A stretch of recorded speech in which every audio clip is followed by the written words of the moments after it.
नमस्कार दोस्तों, Buddha wisdom waves YouTube channel में आपका दिल से स्वागत है। दोस्तों, कहते हैं बुद्ध को जब ज्ञान हुआ तो वह 7 दिन चुप रह गए।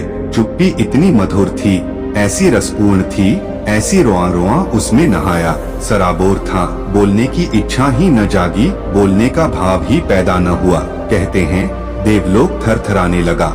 कहानी बड़ी मधुर है। अगर कहीं देवलोक होगा तो जरूर थरथराया होगा। कहते हैं ब्रह्मा स्वयं घबरा गए, क्योंकि कल्प बीत जाते हैं, हजारों वर्ष बीतते हैं, तब कोई व्यक्ति बुद्धत्व को उपलब्ध होता है।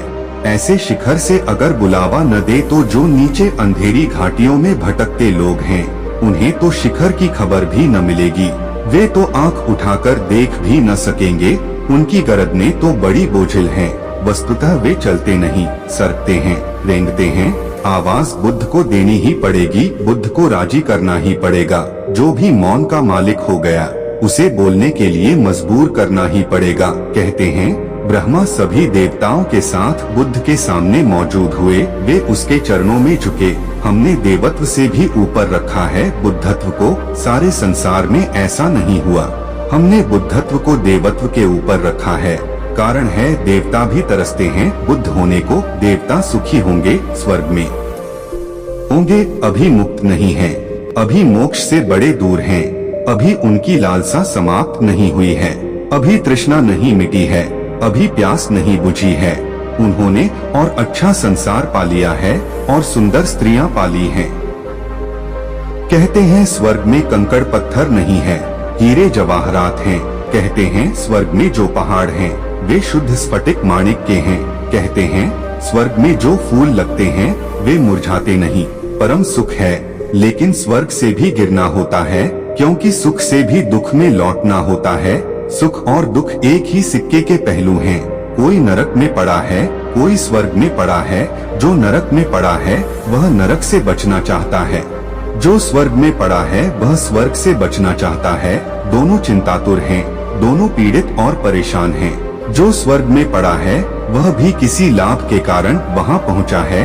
एक ने अपने लोभ के कारण पाप किया होगा, एक ने लोभ के कारण पुण्य किए हैं। लोभ में फर्क नहीं है। बुद्धत्व के चरणों में ब्रह्मा झुके और कहा आप बोले।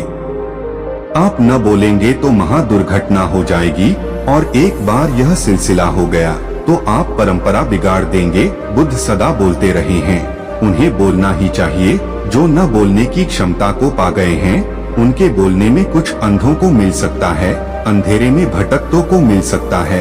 आप चुप न हो, आप बोले। किसी तरह बमुश्किल राजी किया।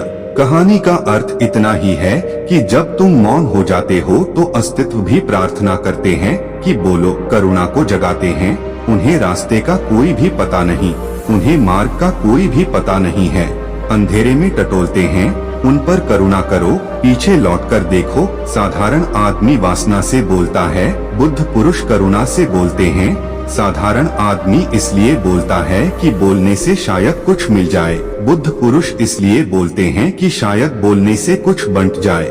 बुद्ध इसलिए बोलते हैं कि तुम भी साझीदार हो जाओ उनके परम अनुभव में। पर पहले शर्त पूरी करना पड़ती है, मौन हो जाने की, शून्य हो जाने की। जब ध्यान खिलता है, जब ध्यान की वीणा पर संगीत उठता है, जब मौन मुखर होता है, तब शास्त्र निर्मित होते हैं। जिनको हमने शास्त्र कहा है वह ऐसे लोगों की वाणी है जो वाणी के पार चले गए थे, और जब भी कभी कोई वाणी के पार चला गया, उसकी वाणी शस्त्र हो जाती है, आप्त हो जाती है। उससे वेदों का पुनः जन्म होने लगता है। पहले तो मौन को साधो, मौन में उतरो, फिर जल्दी ही वह घड़ी भी आएगी, वह मुकाम भी आएगा जहाँ तुम्हारे शून्य से वाणी उठेगी। तब उसमें प्रामाणिकता होगी, सत्य होगा, क्योंकि तब तुम दूसरे के भय के कारण न बोलोगे, तुम दूसरों से कुछ मांगने के लिए न बोलोगे, तब तुम देने के लिए बोलते हो। भय कैसा? कोई ले तो ठीक, कोई न ले तो ठीक। ले ले तो उसका सौभाग्य, न ले तो उसका दुर्भाग्य। तुम्हारा क्या है? तुमने बांट दिया, जो तुमने पाया तुम बांटते गए। तुम पर यह लांछन न रहेगा कि तुम कृपण थे, जब पाया तो छिपाकर बैठ गए।